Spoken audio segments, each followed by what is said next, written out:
Okay, welcome to issue 2 of Drinking with Comics. We're here again with Mike Wellman and Joe.Baxter, and Daniel is in the background. Working hard, making the shop what it is. We're at the Comic Bug in Manhattan Beach.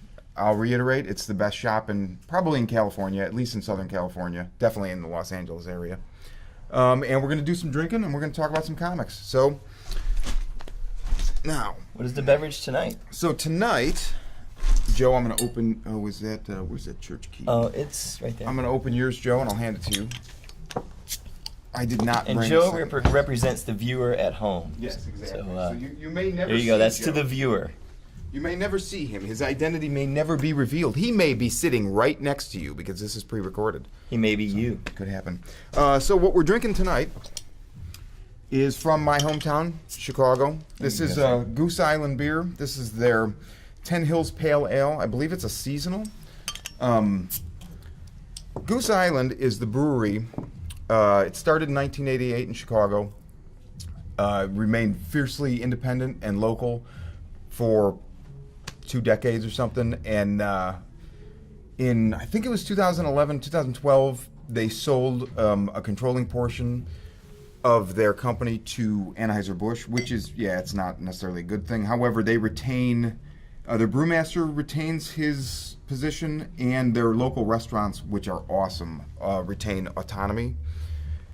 Cheers. Cheers. This is the beer. Cheers, Joe. It says limited release. This is the company, the beer that actually got me into drinking. Previously, in my 20s, I drank bad things like Busch Light just because it was better than Miller or Budweiser, and it was cheap, and you drank at that time to kind of get wasted. I don't really drink to get wasted very often anymore. Sometimes you're sophisticated. Well, I don't know. I wouldn't go that far. Tell by the mustache. I wouldn't go that far, but I actually enjoy beer, and this was their Honkers Ale was one of the first beer. That's kind of their flagship brew. It's a pale ale. It was the beer that got me into drinking good beer because I was like, I actually like the taste of this. It's not something that I just really want almost ice cold so I can pound. So anyway, Goose Island, great brewery. They're distributed all over the country now. They just came out west. Within the last 2 years. It was a big day for me, believe me. So anyway, where do you buy this? You can get this at Total Wine. Actually, I've seen it at Target. I don't know about this particular one, but they have a 312 wheat beer that's year-round, and it's gorgeous. Honkers Ale. There's another. The India Pale Ale, which I'm not too big on IPAs, but theirs is pretty good. It's not quite as harsh. You can buy them at a lot of the grocery store. All the Vons I've been in have them. If you're, grocery stores are obviously regional. So if you're in the Midwest, Jewel, I don't know what East Coast is, Meijer or Kroger or something. They probably all have them by this point. So it's good beer. Okay, so. Now, one more beer question. Yeah. Because I really don't know. Pale ale, amber ale. What's a pale ale? This is a pale ale, but what does that mean? Because it's not pale. It looks kind of red. Well, it's paler compared to some of the darker beers. Now, I'm definitely not a beer expert. I can tell you what I know. Mm-hmm. We can maybe reverse engineer the pale ale. India Pale Ales were, back in the day when England would send ships across the sea to various ports in India or wherever, they would have to add more hops as a preservative.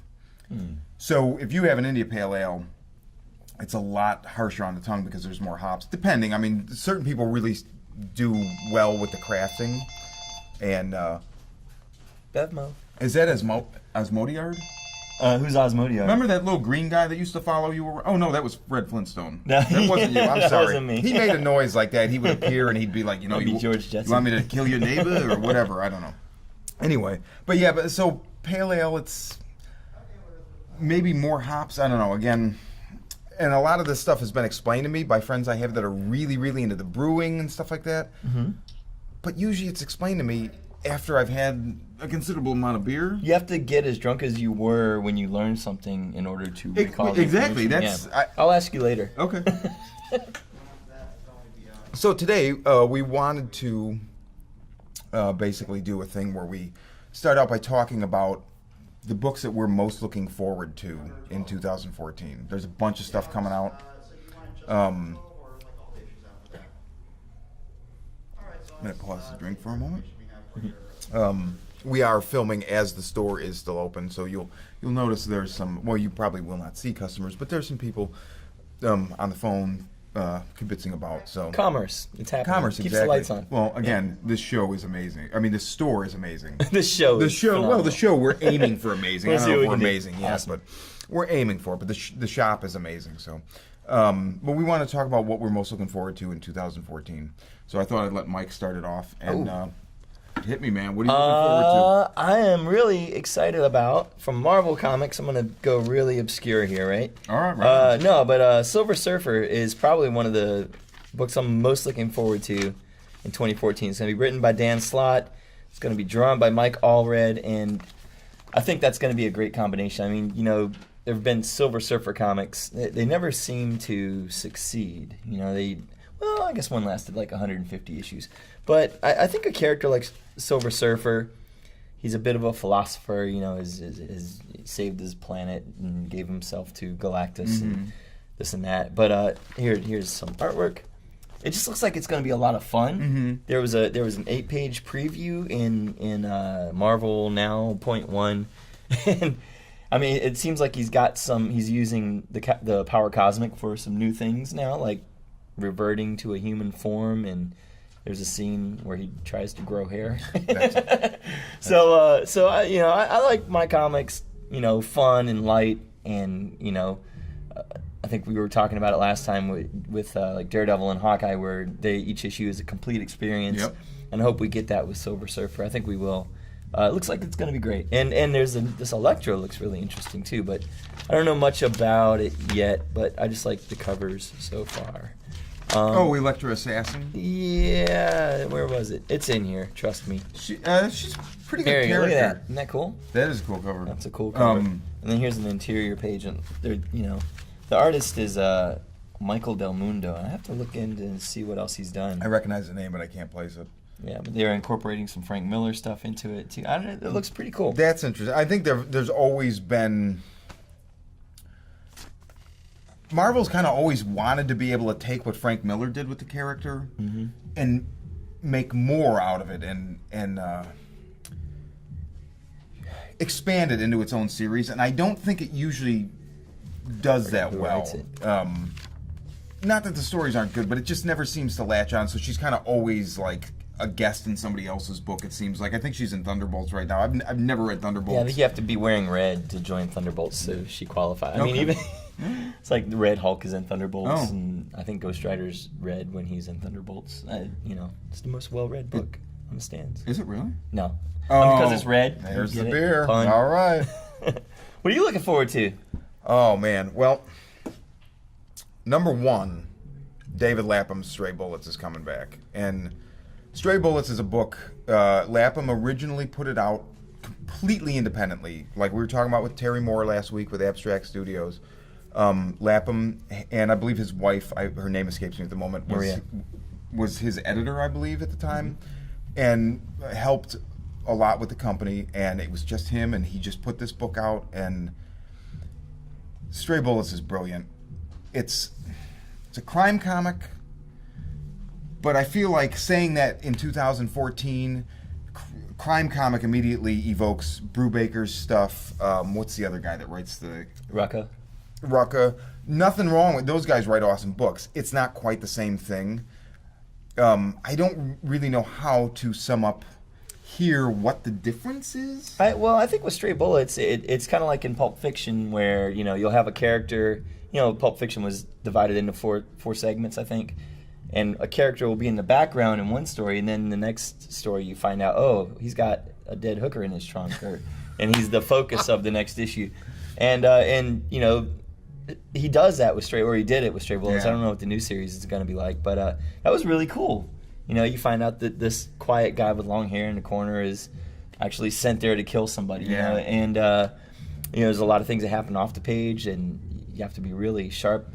My favorite issue of the old series was the young girl hitchhiker, and this guy picks her up. Yep. And he's just got this lecherous look on his face the whole time. And it turns out she was a runaway, and I think it was Stray Bullets number 4. Yeah, I think you're right. And it will be in the Uber Alice edition. It's coming out, I believe, March 12th. So check it out. Right We'll on. see what happens. Right on. On the point of Stray Bullets, you were talking about the Uber Alles. Yeah, edition. yeah, it's gonna have everything. Everything, and it's really cheap too. I think it's like $60. $60, yeah. For all. For everything, it's good. I forget Yeah. how many issues it ran. 40, and then there were a couple specials. Yeah, the too. Amy race car special. And I think those are going to be in there as well. So Really, really get attached to those characters. That would be maybe the other thing I would say, that not that you don't get attached to the stuff that Brubaker and Rucka do, but yeah, I don't know. Virginia Applejack and Beth, just two of the characters, and Orson, and even the bad guy, Spanish Scott. Like you said, the guy with the long hair. That's the guy. Yeah. See, I haven't read it in bastard. 10 years, so I remember what they looked like. I don't remember their names So good. as well. So I know Amy Racecar obviously, but Yeah. So I'm, strong recommendation. It's coming back as a soft relaunch. So they're not. What does that mean? Well, I believe what I read is they're not getting rid of the continuity up until this point, but they're basically doing it in a way that you can jump on and you're not going to really be losing things. There's somebody waving. This might be the guy from. come on in. But yeah. So. Do you have another one you're looking forward to? I mean, there's always stuff. There was something called The Mercenary Seed that looks pretty cool. It just looks like an old, 60s pulpy kind of spy movie type Ooh. comic. It's in here. And Starlight by Mark Millar. Yeah, here's Mercenary Seed. Look at that logo. It's a cool logo. The art looks It cool. does look good. It's got, kind of that funky, I don't know, like that Mondo kind of thing going on there. Right Hey, on. Steve. Starlight, which looks to be like a Flash Gordon meets Batman Dark Knight Returns That's interesting. story by Mark Millar. Warren Ellis did something similar called Ignition City about 10 years ago. Oh, yeah. That was That's cool. That's one of the few Ellis books from that era I didn't read. That's the one you should have. That was good. That was a lot of fun. I was a huge Dr. Sleepless fan. Yeah. And, I was really... You read Planetary, right? Red Planetary, man, he's awesome. I know he's focusing more on his novels, and there was like the whole lore about... He had like circa 2003, I guess that was, Ignition City? Maybe it's a little later. Yeah, maybe 2005 or something. Was it Avatar that put that It was out? Avatar. Yeah, Yeah. he was doing a lot of stuff. Warren Ellis was writing a lot of stuff for Avatar, and a lot I really liked. Dr. Sleepless. There was Black Summer, which was Oh yeah, Black Summer was cool. fantastic. No Hero was great. And then he, a lot of those stopped. He was doing New Universal for Marvel, which was like a relaunch of He the New didn't finish Universe. it, did he? Well, the thing was, he had something where it was either one or it might even been multiple hard drives died, and he lost everything on it. He wrote a huge piece on one of his websites about it, and It's like the dog ate his homework. yeah, and he just I believe he said there was like a novel that was 3/4 of the way finished, and he just basically had to say, So I gotta write everything in a notebook and not, not put it on the computer. You Luddite. I always laugh when people lose their music collections and their computers back. He's writing Moon Knight, It's coming out. Now, see, that's another one I'm looking forward to. And it's like a very street level take on Moon Knight. Probably. It looks cool. Yeah, Moon Knight's probably my favorite Marvel character. Probably Really? my favorite superhero. Yeah, I think that, they just haven't... I would like to do like a Moon Knight story. It's like Memento, because he's got these split personalities. And I mean, they sort of did that with Bendis. Yeah, last the Bendis time. run really. I didn't read the whole thing. I don't know why he thought he was Wolverine sometimes. Or Well, he had Spider-Man. this like tribunal in his head, and it was Wolverine, Spider-Man, and Captain America. And, Yeah. And so they were constantly goading him. Wolverine would be like, "What are you doing? Kill this guy!" And Cap would be like, "Find the better way." And Spider-Man would be like, "Make a joke." But it was good. Did they ever explain why? Like why it wasn't the It- cab drive? It's just because he's crazy. Yeah, it was just Okay. craziness. And I mean, I thought it really worked. I was really surprised that Bendis and Maylive, or Maylive, I'm not sure exactly how it's pronounced, but I was a huge fan of their Alias, which is no relation to the show.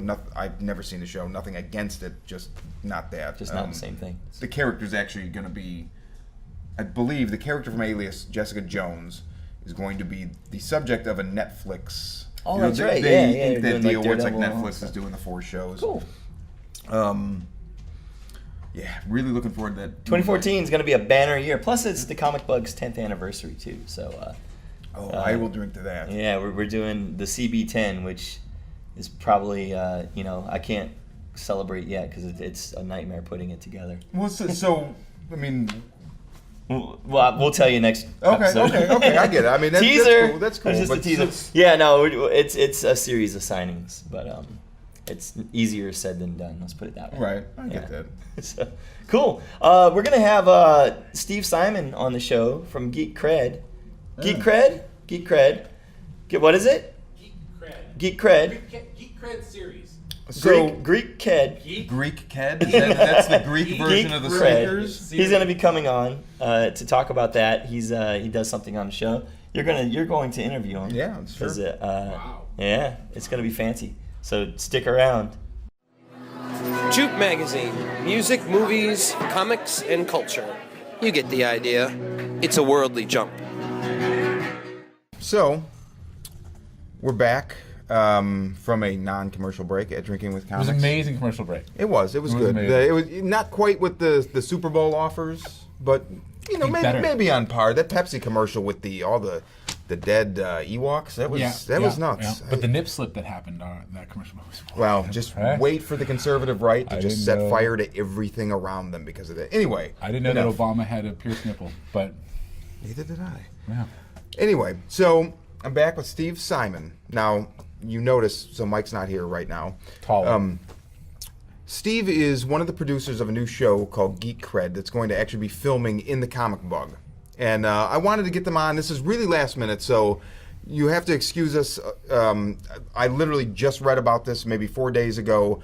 I sent... We're just coming out. I mean, we're Well, just right, yeah, coming right. out. We just had our launch party of our Indiegogo /projects/geek-cred. Just look up Indiegogo Geek Cred.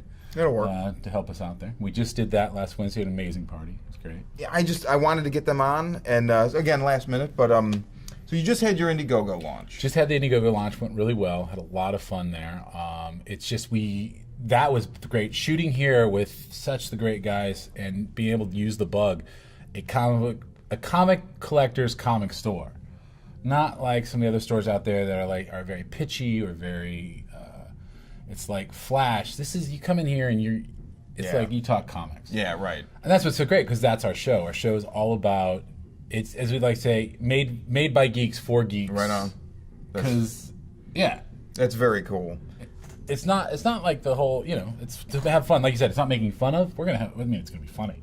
Right, yeah, right. shit. But it's not making fun of. And it seems like something that's genuinely going to capture, like my experience with comic stores has always been my favorite comic shops. This one, back when I lived in Chicago, Amazing Fantasy, the thing I loved about those shops were, I didn't just go in and pick up my books. I went in and I picked up my books and I got to know people and you talk comics because you want to talk about that stuff. I mean, Captain America gets a bullet between the eyes. I want to walk back in and be like, dude, what did you just sell me? Right.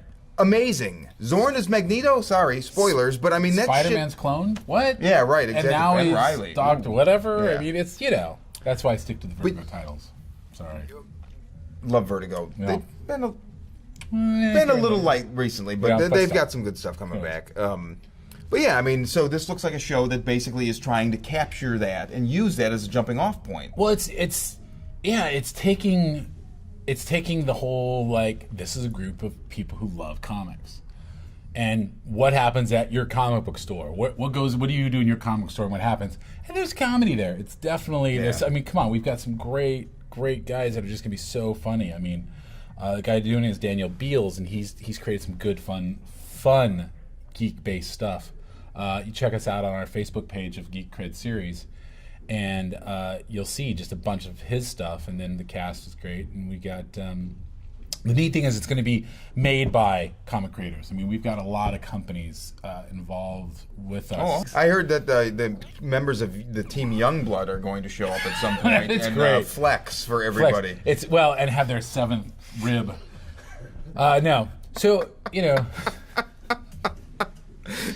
ouch. Amazing. But no, it's a great show. It's about comics made for geek comics. And we have some great creators that do comics and write comics that we're going to have. I'm not going to release too much here. I want to bring them back. No, that's cool. We're going to try to bring some in on your next cool. segment, hopefully, and have some more people talk about it. So, you guys are filming in the spring and you're releasing it in the summer. Is that the rough timetable?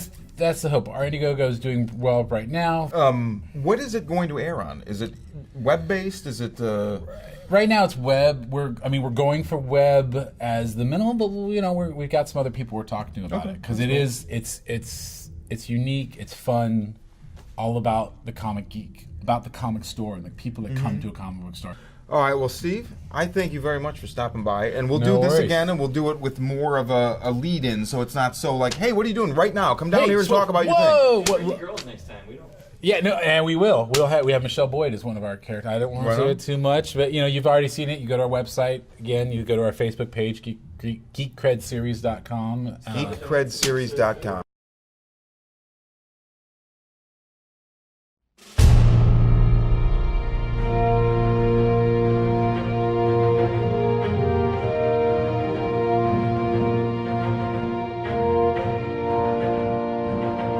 You ever wish there were more shows out there about the things you enjoy? I don't mean superheroes. I'm talking about us, the fans. Hi, I'm Daniel Beals.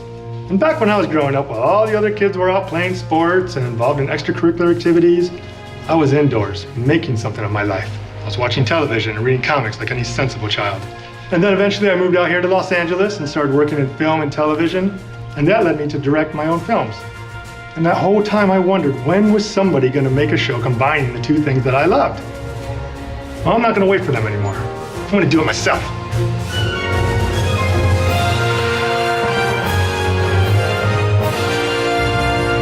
Geek Cred is an idea I've had since I was 16 years old. Back then I was working at a comic book store in Michigan, and even then it became evident to me that this environment was ripe for a TV series. There's no one as heartwarmingly genuine or as painfully hilarious as comic book fans. But that's not a badge of honor limited just to us. Sports, video games, bingo halls, the 1987 CBS series Beauty and the Beast, they all have their pockets of extreme fandom. Those are the people I want to do a show about and for. Every other geek already has their own show. They've got The League, they've got The Guild, they've got It's Always Sunny in Philadelphia. The list goes on and on. I want to do a show for the rest of us, for the alpha geeks. And that's what Geek Cred is. It's a love letter to pop culture, but more traditionally, it's a workplace sitcom in the same vein as The Office, Parks and Recreation, Brooklyn Nine-Nine, only set in a comic book store. And in the case of this show, we get to shoot in a real comic book store. Come on, look! The Comic Book in Manhattan Beach, California! I have been blessed to work with some very talented people over the past few years, both behind the camera and in front. Most of them have come with me here to Geek Cred to help make the show better. In fact, the cast is here now in the store researching their roles. The lovable Wes Robertson plays Ben, an overly opinionated employee of the store. I've been reading comics for as long as I can remember. That's why me and Dan are friends. Sometimes he's my arch nemesis. Sometimes we're both heroes who show up at a crime scene, think the other's a villain, have to duke it out for a few minutes. I gotta put these down. And Michelle Boyd plays Callie, sweet, introverted, an employee who cares, if only too much. Even when I'm producing and starring in multiple projects at once, I always find time to read comics. Oh, no, not that one. And over there, that's one of my producers, Mile Yamamoto. She plays Megan, an employee at the store with no discernible knowledge of comics and even less interest. I'm currently putting the finishing touches on my own pilot called Retcon, which I wrote, directed, and starred in with Firefly's Sean Marr. That says $5. And I'm the new fish in the acting pool. I'm going to be playing Spencer, the Manic Store manager. You probably recognize me from that time I got shot on Children's Hospital. Well, it's okay. None of the actors have been shot. Sorry he's been shot, though. Jeez. And last but not least, that tall drink of water back there is Damien Poitier. He's going to be playing Jerome, a regular customer at the store who always gets sucked into the gang's hijinks. Now, this is research. I've been a hardcore fan for years, so getting to perform in various genre and geek productions has been a dream come true. I'm pretty excited Geek Cred's coming to fruition, and I think you will be too. Thanks, D. Wait a second, there was one more thing. What was he in? Oh! As you can see, we're in good hands, but we can't do it alone. That's where you come in. We're asking for the minimum amount of money to produce an entire season of Geek Cred. We have 10 8-minute episodes already written and ready to shoot. By doing the show on our own, we're able to produce content that's personal and authentic to us without sacrificing the vision in favor of cheap nerd jokes and cliches. Every dollar received will go right to the show. Renting equipment, Buying props, Building costumes. Feeding the crew. Just making the show better. in return for your generosity, you will get these awesome perks and become part of the Geek Cred family. With your help, we're going to make a show that stands shoulder to shoulder with anything you see on television. A show by fans, about fans, For fans. There's nothing else like it. Let's all make Geek Cred a reality. We have many more surprises coming up. So donate today and spread the word to everyone who will listen. If you don't have Geek Cred, get some. get some. Get some. Get some. get some.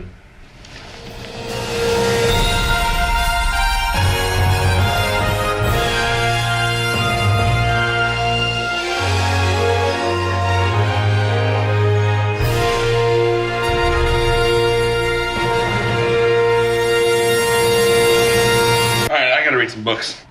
Anyway, so what Mike and I wanted to do for issue 3 was, I don't want to, I keep going to this desert island jukebox thing, but it's not quite right. But we wanted to basically like, okay, this book hit us really, really hard this month, and this is like the one, you know, I'm going to pick this up and say this is the flagship for the month. These comics are alive right now. These are comics that are happening, coming out that, you know, if you're not checking them out, you're not reading them, you should check them out and give them a spin. You I should guess. if you're looking for good stuff, because this Yeah, only is, if we're you're not looking going to for good steer you stuff. wrong. If you like bad stuff, don't worry about these books. It's only good stuff we're telling you about. We're not going to waste your time. Right, exactly. We're positive people. What's your pick? What hit you? This month, Yeah. I was hit square in the head with Elephantmen, number 1, 2, and 3. Picking up the pieces. Now, you know, those who peruse comic shelves often and for, you know, the last 10 years might know that there has been an Elephantmen comic for quite a while. There's a lot of backstory and a lot of, you know, issues you can read. Or you can Doctor Who it, and, you know, it is now 2005 on BBC America, and pick up, like, the David Tennant stuff. That basically, this is designed to be the perfect jumping on point for Elephantmen. And I think when we did this glorious experiment, these are the only issues you've read, right? Yeah, so I was going to say, Mike is not lying. I'm always a little suspicious of like the soft reboot.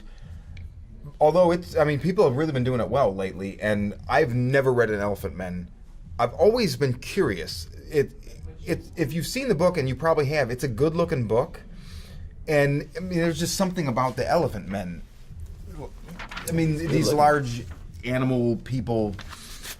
Never read it before. He tossed 3 issues my way, and he's like, you know, read these. Let me know what you think. And it was a perfect jumping on point. I didn't feel like I needed to know anything other than what I was getting. However, I want to know more. Like now, I not because they allude to things in the past and in the continuity that's come before, but just because I'm like, this is cool and there's 50 issues before this. Yeah, it's Sign me a up. world. I mean, you know, Richard Starkings is the creator and writer of Elephantmen, and he's worked with, currently he's worked with Axel Medine for quite a while on the book, but he's worked with other artists.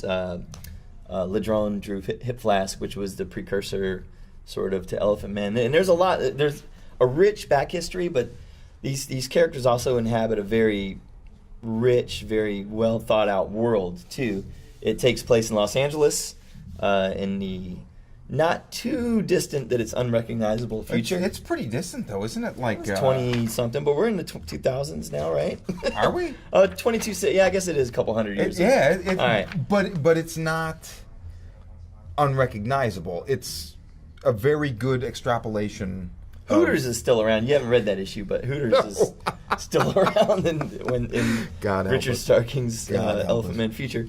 But if you like Blade Runner, if you like definitely Blade Runner. Actually, if you like Her, that movie Her that I haven't seen it yet. Really, I really see. Like I don't know if it's played a part in influencing this, but it's that kind of world where, to me, the best science fiction is the science fiction that holds a mirror up to the real world we inhabit and the world we live in, and looks at social issues or sort of controversial things, such as sending people to war and what do we do with them once they come back broken. Right. Which is kind of how Elephantmen started. It was a commentary on that. These were genetically engineered soldiers. Interesting. Designed for one purpose, to fight. And actually, they talk about that in issue 52. They actually go to the Museum of Tolerance in Los Angeles, and as part of the investigation that the two characters are undertaking, they go to the Museum of Tolerance, and they're learning all about kind of the history of the Elephantmen, which is Elephantmen is basically a slur, I believe. It is, for these things that are basically like human-animal hybrids that were bred to be warriors. And there's even they made, I don't remember if they directly reference like a commercial or how it comes about. It's a recording, I believe, and it's basically saying, we designed these things so that you don't have to go to war, so that your children don't have to die. These things can die. And of course, these things have feelings. And so that it added kind of I don't want to say unexpected, as if I thought the book was shallow reading it. I didn't at all. However, I told Mike one of the things I thought was awesome was when he handed me these 3 issues, he handed me number 2 first, which is actually technically number 52. And there's a little thing right here. We'll do a close-up, but it says pulp science fiction. And I thought that was brilliant because that was my first inclination as to what I was getting into. And it set it up. And it is pulp science fiction. There's some Philip K. Dick influence, definite Blade Runner. Yeah. Hi, once again, it's Shawn, and you're watching Drinking with Comics. We added a little addendum this week because we had some technical difficulties. It did involve alcohol, but, that's to be expected. It's a new show, so we're kind of still feeling out how we're going to do things. So at any rate, we lost the last segment. Mike talked about Elephantmen, which is a great book, and then I went on to talk about Rick Remender's Deadly Class #1, which is pretty amazing. I'll spare you that now. I just wanted to let you know. I just kind of wanted to round out the show and say, we'll be back in about 2 weeks with another episode. We got a bunch of stuff planned. We have an email, drinkingwithcomics@gmail. Praise, threats, anything, requests. If you want to see more Joe.Baxter, let us know. We may reveal his secret identity. If you want to see me and Mike sing a duet, that probably won't happen, but you can try. So, at any rate, keep reading comics, keep drinking, and we're also on Facebook. So, Drinking with Comics, you just type in a little search bar on the top of Facebook, and you'll find us, and you can like our page, and then we'll be in your feed, and you can see us when we post stuff. So, okay, thanks, and keep drinking and reading comics.